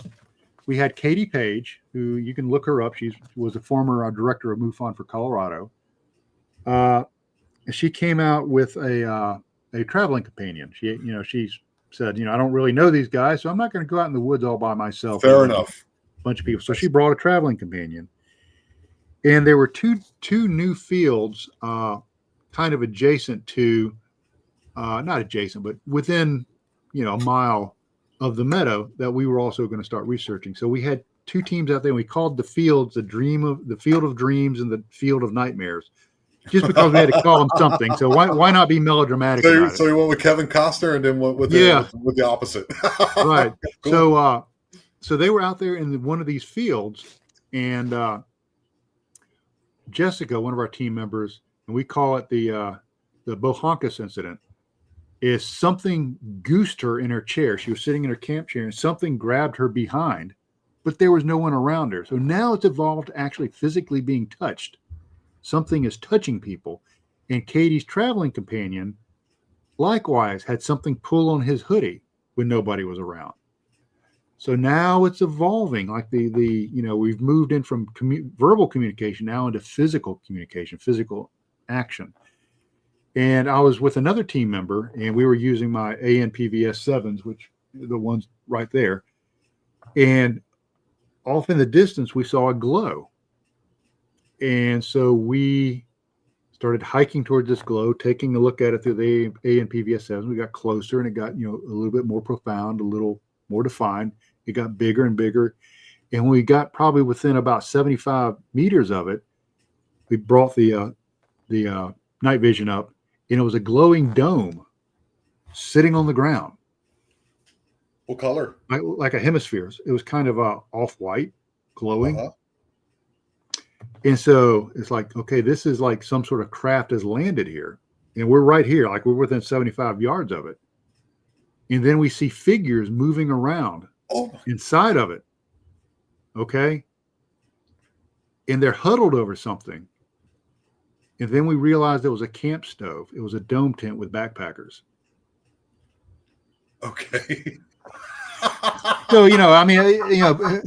experts can make mistakes. You set me up, Mr. Hudson. I didn't like that so much. I do enjoy the mild musing once in a while. The funny thing is we set ourselves up. We were like, oh man, this is like fantastic. This is so cool. And like, skunk again. But it's a good thing to do. Because what you're doing is you're trying to, with that story that you even would say that to me or admit it here, is for people who are interested in this, knowing that you're going to make mistakes, and it's a process that you're trying to refine. And that was good. You got me. So at that time in the new field, we were also seeing what we call fairy lights. And that's just the term we use. Is they're like small winking lights, in the woods. They're like fireflies or lightning bugs, but this was too late in the year for lightning bugs. So, that was, that's what happened in October 2021. In March of 2022, we went back out, had a very full cadre that time. We continued to come do research out of the Meadow. And one of the things we decided we were going to do is take a pyramid-shaped box with sundry trinkets in it and leave it out in the Meadow overnight. Now, we did not have really good controls on this experiment because the box just had a hinge on it, and anybody could open it up and put whatever in there. But it's interesting, when we went back the next day and looked, there was one item missing out of the box, and it was a rare earth magnet. But once again, magnetism, energy. So that rare earth magnet was missing. And in October 2022 is when Greg Ogle's team came out with us. And once again, the odd lights were present. Let's see. We did the SD session, and some of the terms that came out of Greg's SD session is the word witch and the word Nephilim, which becomes important later on. Is you remember Kristen was talking about the old hag over her bed during her hypnotic regression say. Now, Greg, not knowing about any of this stuff, I don't even think we had done the hypnotic regression. The word witch came out of the Estes session. And Nephilim were giants, fallen angels in the Bible. Mm-hmm. And some people think that Bigfoot were Nephilim, that's what they were describing when they talked about, the giant men of old. And talking about the shadow figures like we did at the beginning of the broadcast, this is what Greg sent me, when he got home. And this is a quote. This is from Greg. He said, "So I've been able to speak with the others about what they saw. It was reported that while the Estes event was in progress, a shadowy, nearly invisible being would hover around me. It would appear to enter me and come back out. This happened several times and eventually went in and either didn't come out or vanished. All I remember from the event is images of destruction and these weird images of dead babies covered in blood. The shadow being was reportedly somewhat humanoid with a partial body, and the head of the being was said to resemble a person wearing a hood." So the cool thing is when they were doing post-production on the documentary Cryptic Encounters, or Cryptic Expedition, Cryptic Encounters, is that's in the film. Now they had so much they don't point that out in the film, but there's a you can see it, in the film. You can see the shadow figure pass behind him. So, which once again is more validation. When the team was out filming in the Meadow, and this is in the film too, is there was a little tight location of about 6 meters round, about 18 feet. And the cinematographer, running professional black magic videography gear, would step into this circle. His battery would go down to about 10%. He would step out of it and it'd go back up to 80. Step back in it, it'd go down to 10, back out, go up to 80. This is all on film in Greg's, this is all on video in Greg's film. So that was very weird. It was like a really tight location, which was strange. That was really hard to figure out. So, it rattled, this rattled some people because here was a team coming in from the outside actually having these experiences themselves. Right. In February 2023, we went back out. We were going to try some dowsing rod experiments. And we went out to the Meadow and actually we're starting to get some reactions on the dowsing rods. Something really cool is I took my Geiger counter and I placed it on the ground. And we said, if anything is out there, can you make this instrument read 0.13, which was 0.13 microsieverts per hour above the 0.06 baseline? And the Geiger counter went up exactly to 0.13 and stayed there. And we have a photograph of the Geiger counter, actually on 0.13. Not to be like, I am a comedian by trade, is one of the things I do, but it sounds seriously like like the first season of Lost, where there's so many more questions than answers. You're just like, every time you go to a commercial break and these encounters and these experiences and these things that you're measuring, I'm dumbfounded. This is insanely. It's so much. But wait, there's more. And I tell you, talking about questions, I tell people, not only do I not have the answers, I don't even know what the questions are. I mean, this is how strange this is. So when you're going through this, normally I intervene, I ask questions, but it's so much. It's the way you're going about parsing this information to me is, I think, the correct way of doing it, honestly. And so that same weekend, it was a very rainy, icky weekend. We had just a really narrow window of decent weather. And I say decent, that's relative, but where we could go out in the hill. But the rest of the time was like in the 40s and drizzly. So we went back to base camp, and it was very cold, and people were miserable. And so we had 2 team members had gotten into, had entered into their pickup truck to warm up. So they're sitting there, and they are facing east. And this is about 5 o'clock in the afternoon, about 1700 hours. And they're sitting there and they look up through the cloud cover and they see a diffused disc. This is back at base camp, a diffused white disc, like the sun shining through heavy cloud cover. It's that kind of white circle. Yes. And they're watching it. And they're like, oh, the sun is setting. And they're like, wait, we're facing east.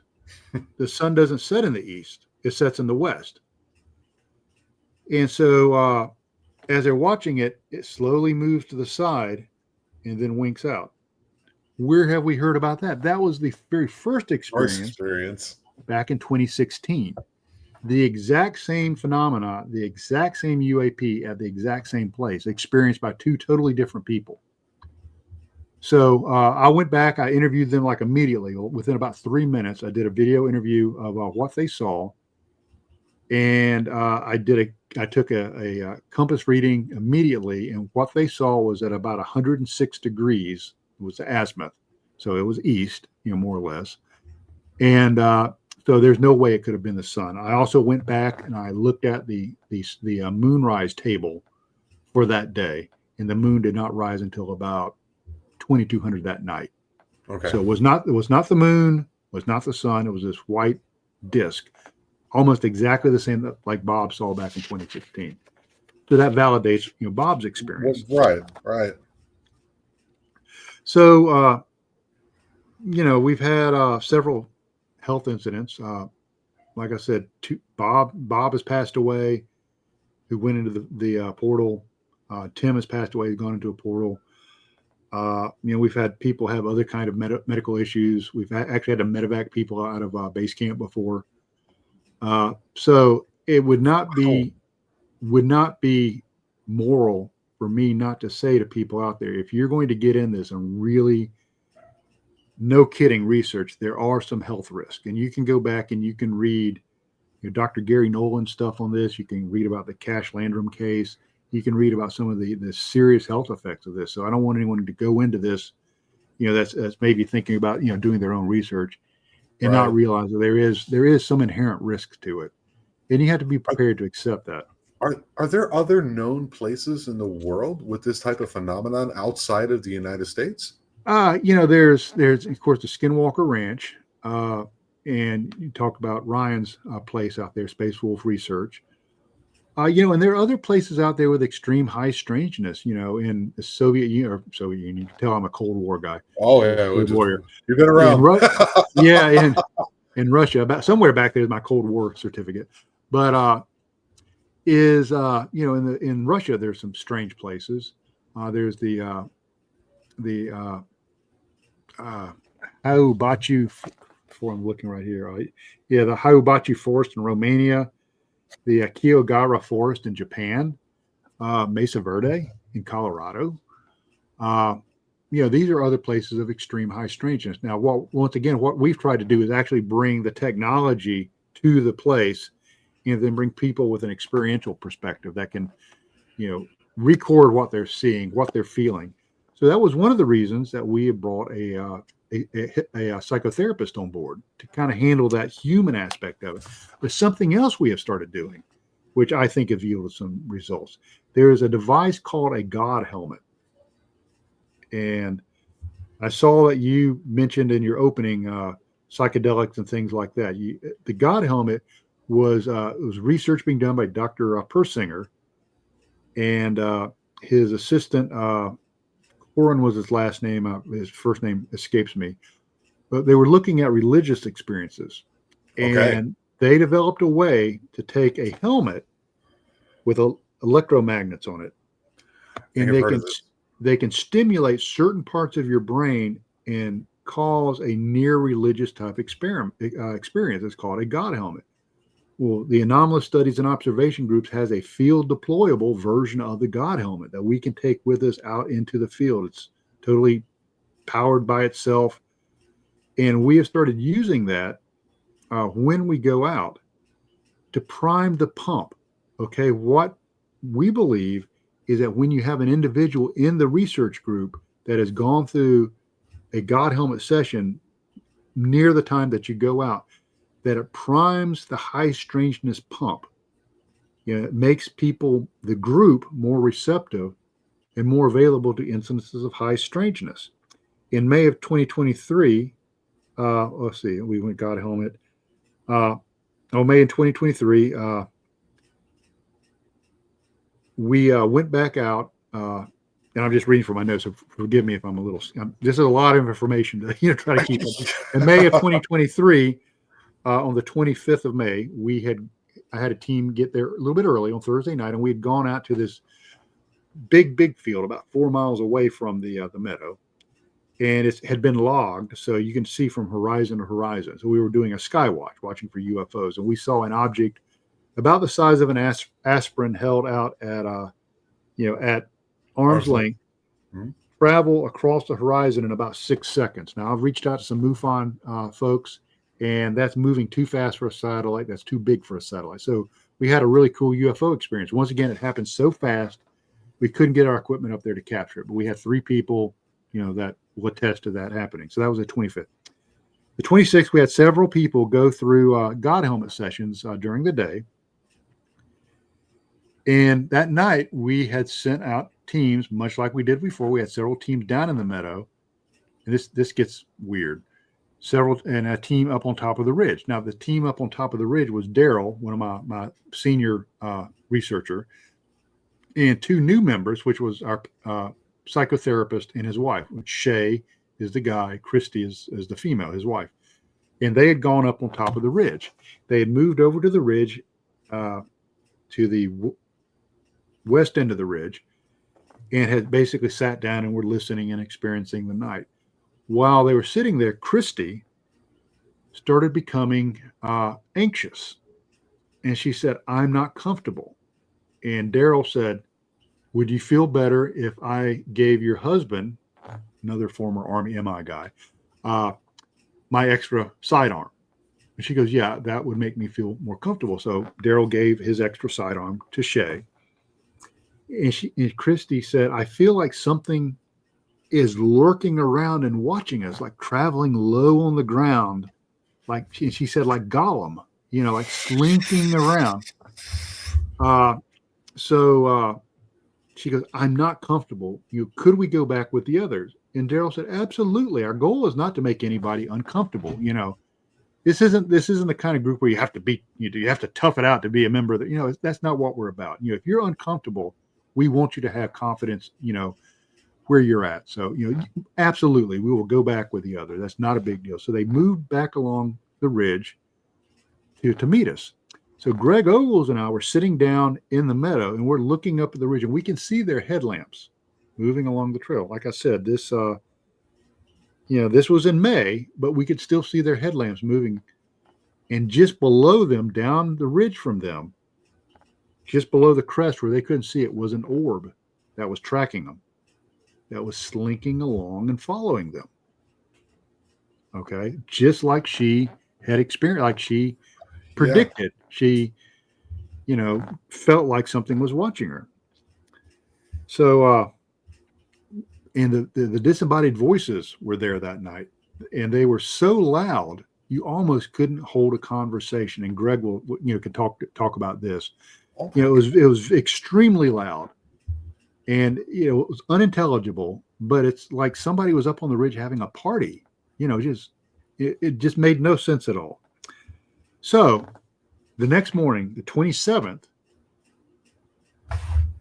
Christy and Shay came over to me, and they keep dream diaries, because Shay, not only being an Army intelligence officer, also has a degree from the University of West Georgia with a humanistic and transpersonal focus.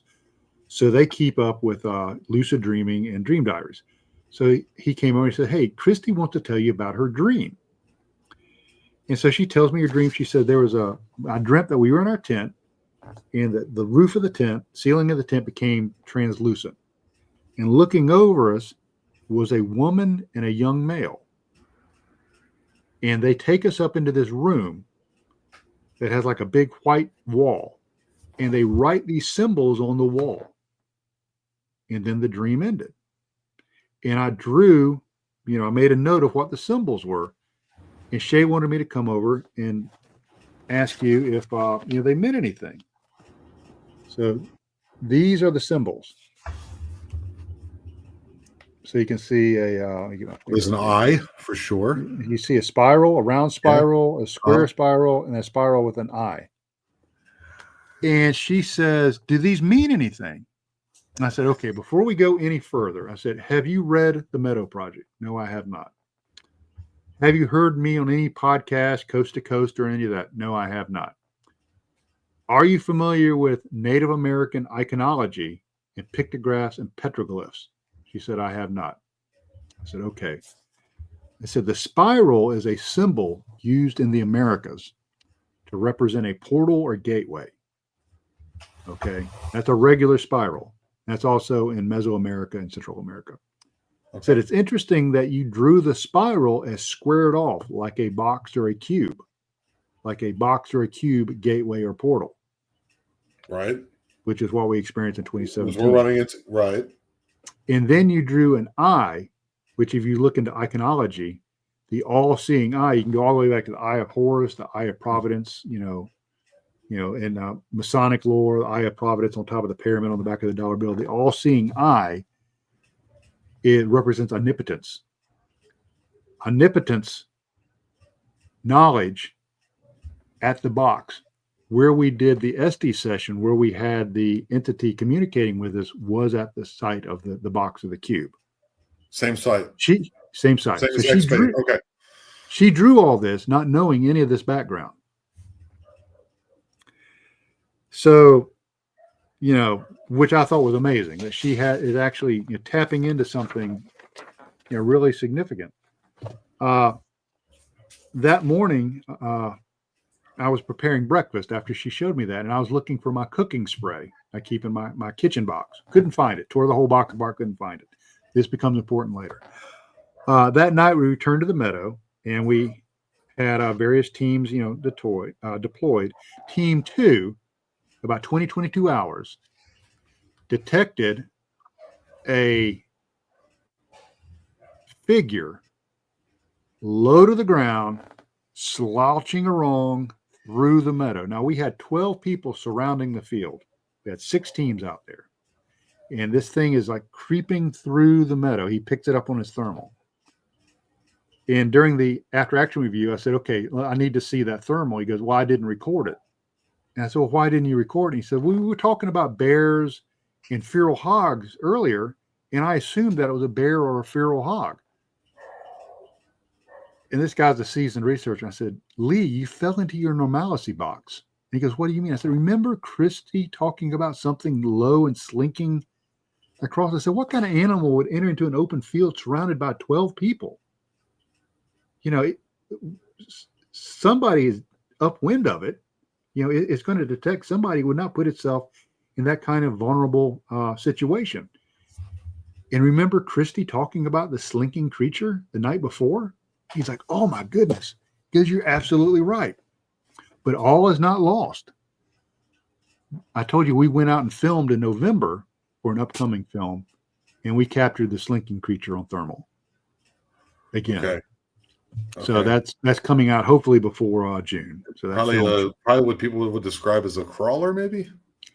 Kind of. It was just like something. And this thing that we detected back in November was, maybe 30 yards from us. It was really close.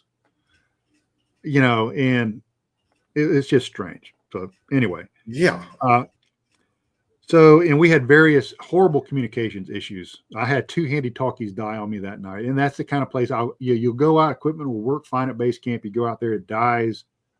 You say a couple of salty sailor words out there when you can't get it to work, naughty words. And then you come back and it works fine. So we had those problems. And Sunday morning, as we were getting ready to eat breakfast and break camp, I opened up my kitchen box, and laying right on top is my cooking spray. The trickster, element. Right.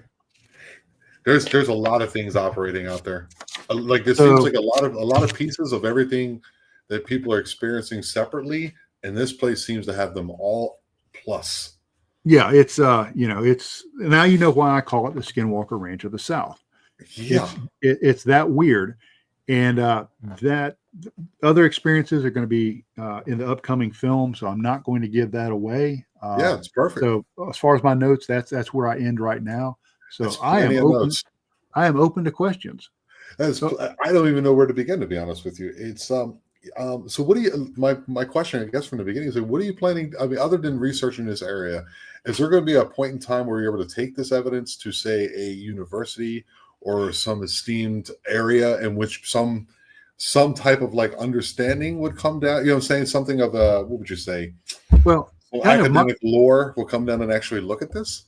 yeah, kind of my goal on this is, like I said, I have a invitation to serious researchers can come out to the Meadow if they wish.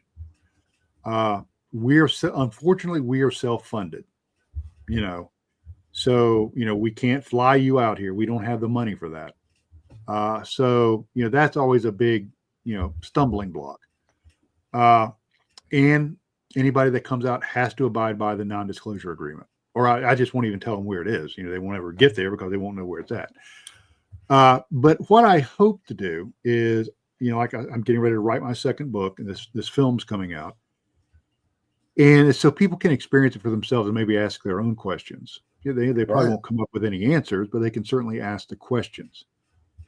And what I hope happens is serious researchers, that are out there researching various sites throughout the world, that we can get together, and compare notes. One of the things that we have found is radiation spikes. This area has unexplained radiation spikes. Skinwalker Ranch has unexplained radiation spikes. I think radiation has something to do with it. And as an intel guy, I'm looking for signatures. If signatures will preclude an event, and I can say if you have radiation spikes, you are likely to have some sort of experience in the next 12 hours or something like that. So we can start identifying signatures, and patterns. But we've got to communicate. And right now, that communication just isn't that good.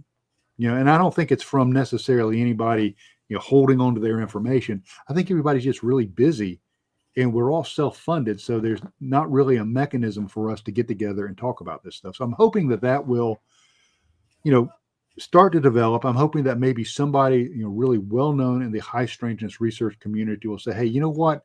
Let's have a roundtable with, researchers, and we'll all gather and discuss it. Each researcher will give a presentation, and then we can start to discuss and share stuff and best practices across the field. And I think that would be really beneficial. I know it would make my life easier because I'm not, going through trial and error trying to find things that work. And perhaps something I'm doing. Obviously, we're successful, so maybe somebody could build off of some of our experiences and procedures. I think that's a very good idea. With the intelligence community being in it as you are, or have been. Yeah, I'm retired. Do you think this is known by the government? Well, this is kind of a funny story. People ask me that all the time, and I will tell you, I was an IC guy, intelligence community guy, that had absolutely nothing to do with UAPs or UFOs. It seems like everybody that comes out I was in the intelligence community and I was read into blah, blah, blah that had to do with UFOs. I'm not that guy. Programs I was in had nothing to do with any of that. So, I'm not a Nick Pope or, anybody like that. But I will tell you, is I did have a project I was working on, and I had counterintelligence support for that project. And Army Counterintelligence used to be called the 902nd Military Intelligence Group. It's now called ACI, Army Counterintelligence. They changed that back a few years ago. So I have 2 ACI agents that would come down and, discuss this project with me, And one agent knew that I had written a book, and was interested in it. And so he actually wanted an autographed copy of the book. And so obviously Army Counterintelligence was aware of my operations because the guy read the book, CIA agent read the book. Right. And nobody has been interested in it at all, which is really interesting because a lot of members of our team are trained remote viewers, like coordinate remote viewing. Yes. That was done with Project Stargate, Grill Flame, and, all of that stuff. So, we're very familiar with military remote style remote viewing. And, I completely missed an amazing event. Can I back up? Do I get an Absolutely. alibi? Can we go backwards? This is kind of We'll go back old school VHS. You'll see all the fuzzy stuff. We're there, buddy. yeah. I'm sorry I missed this one. This is really cool. I just not have it in my notes. That's crazy. Like I said, this is a lot of information. Oh, we'll digest it with Oh, time. here it is. Here it is. Going back through and watching again because I will. That's for sure. In June of 2020, we had decided to camp at June of 2020. If you remember, was right smack dab in the middle of COVID. Right. So the site that we usually camped at, the base camp, we couldn't access because it was closed because of COVID. So we camped at another site, which was basically just out in the woods. It wasn't established or anything. It was just out in the woods. And so we camped there. And we decided to go and do a CE5 session. Oh. Yeah. And yeah, I mean, regardless of what your opinion is on Stephen Greer, the CE5 protocol does, it does work. The CE5 protocol does work. You're projecting intent, things happen. And I talked about the phenomena evolving. This is another example of that. So we took a team, a lot of remote viewers on the team that we took out there. We set up in the meadow in a circle, and we projected intent. See what would happen. And Bob was left back at base camp. Base camp, imagine a kind of area sparse of vegetation off maybe 50 meters from a gravel road, a very infrequently traveled gravel. This area is so remote you don't even have cell reception, but nevertheless a gravel road. So he's back in base camp by himself. And so we go out there, we do our CE5 protocol, nothing happens. Completely dead.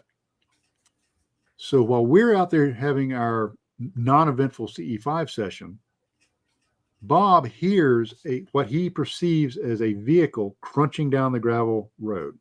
So he turns off his light, blacks out the campsite, and he hears a craft. And that's all I'm going to say is a craft, because he never actually sees it move across in front of the campsite, still on the road, kind of slow down and then continue on. He looks down at his Geiger counter and it spikes out to 0.66 microsieverts per hour, the highest reading we've had so far in this whole experience. Doesn't think anything of it. So we do hypnotic regression on Bob. And what he says during the hypnotic regression is, even though he recalls consciously not being able to see anything, in the regression, he says he recalls a Jeep, an open top Jeep, drive and stop in front of base camp on the road, and two figures get out of it, and they're completely black. They have a black head, black bodies, like shadows, completely black. Like the Hat Man, kind of. Right, like a silhouette. And they walk around a little bit, and they get back in the Jeep and leave. Now, I talked to the hypnotherapist, and he says it's a possibility that the Jeep thing is a screen memory, or his mind trying to conceptualize what he saw, that what he's perceiving as a Jeep wasn't actually a Jeep at all. It's just his mind's way of filling in that blank. Or, as you've seen in some of the famous UAP and abduction cases, a memory that's put in front of it, a screen memory. Okay. You know, people that say, I remember seeing little people in the woods, you know, leprechauns. And then it turns out that it was something behind that is something much more significant. So unfortunately, Bob passed away before we were able to do another regression. But he had the black clad figures coinciding with an audible sound coinciding with a radiation spike. Right. Okay, so the next morning, I have one of my team members come up to me, a gentleman named Tony. Now, Tony is a graduate of the U.S. Air Force Academy with a degree in engineering. He spent several years in U.S. Air Force Special Operations. And I'm not going to tell you what he does now. It's private sector, but he's very top level of what he does and travels all over the world. So that's this guy. He was with us out in the field doing the CE5. So he comes up to me and he goes, Trey, he goes, I need to tell you what happened to me last night when we got back to base camp. He said, I woke up this morning about 5 o'clock, 0500, And he said, I sat up in my tent and I had these two words just etched into my brain. And he says, all I can do is tell you them phonetically because they weren't spelled out, but the words were Knox Magby, phonetically spelled Nox, November Oscar X-ray, Magby, Mike Alpha Golf, Bravo Echo Echo. Yeah, Mike Alpha Golf Bravo Echo Echo, Magby, Knox Magby. And I fell back to sleep. And then again at 6 a.m., I woke up with those same words in my mind. What do they mean anything to you? And I said, Tony, they don't mean anything to me, but I promise you, I'll do some research. So I got, we left while everybody went back to their respective states. And I started researching in that. Nox was pretty easy. Nox is actually the Roman goddess of the night. And the Greek counterpart of that was Nyx. Okay. The Romans stole the Greek mythology and just swapped it around. So Nox is the Roman goddess of the night. Magby became a little bit more difficult. So I really started researching and I found the word Magba in the Old English poem Beowulf. And the term Magba means kindred or children. Okay, that's how that translates. Now, if you remember, Old English is early Middle Ages. The Romans had just left Britain. So the Roman culture is still imprinted on the Britons during that time. So they would be familiar with Nox, because they probably would have encountered it during their time with Roman occupation. So the two terms are contemporaneous. So you put Nox and Magby together, or Nox and Magba, you have night goddess and children, or children of the night goddess, or kindred of the night goddess. But I want to focus on children of the night goddess. Now, we were doing a CE5 protocol. Now, think about it. What comes into people's houses at night or into their, wherever they are at night, that are small like children, have big heads like children, and large eyes like children? Right. I'm going to give you a hint. Whitley Strieber has a picture of one of them on the front of his book, Communion, the Greys. So Nox Magby is children of the night goddess. Was that referring to Greys, gray aliens? And was our CE5 protocol successful, albeit in a way that we weren't expecting? You have to leave all the possibilities open, I'd imagine. I mean, if I've heard it. There's a gentleman that I'm in close contact with who did a CE5, and he did it 4 nights in a row. And on the 5th night, something kept making noises in his driveway, and then, or around the house. And then he turned in the driveway. A couple times his wife was complaining, she's got to work.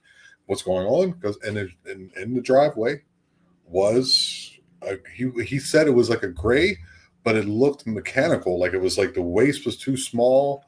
It literally, like, he ran in the house, had his pistol pointed at the door. It mind spoke to him. It made him take, the magazine out, unchamber the round, and go to bed. And at the same time, he's saying, no, I don't want to do this. Right. Like, that's why I would never do a CE5 or a Ouija board. Those two things are the two things that it's something extreme like that and something like that. And then you see, as they call them, there's certain names for the things that shoot across the sky and the lights they see. I wouldn't say why not. It would make sense. Yeah. So that's that. I forgot that. I apologize. No worries. So that's what I have. That's more than plenty enough. So please, it's been 2 hours, and it's been a lot. I'm actually literally going to have to go through this again myself and like pick out some things. And maybe if you ever wanted to come on one more time, we could go through some of them a little bit more. Sure. It was just kind of an introductory. It's been quite the roller coaster ride, as well as like a combining of things that I've heard and things that people have told to me on this show. And I'm going to have to parse some of those things out, but it's been wonderful. It's been scary. And like, do you ever get any intense feeling of being fear when you're doing this? Not fear. That's probably not the right word. We will. It's really a strange place. Duh. It's really an odd place because sometimes you'll go out there at night and it's like very calm. It's a beautiful place. I mean, it's just absolutely beautiful. You'd want to do a picnic there. But you'll go out there at night and it's very calm. It's very peaceful. And you go out there and it's like, there's nothing going on here. And other times you'll go out there and you're like, ooh, something's going on here. and you just have to kind of reach down and kind of, get that little bit of grit and continue out there.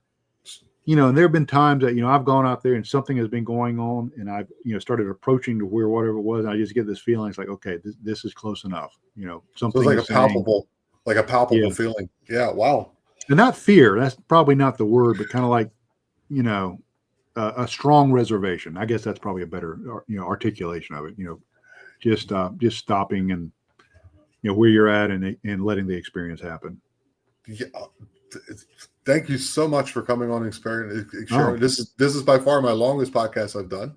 I'm Which sorry. No, don't be sorry. It's been incredible.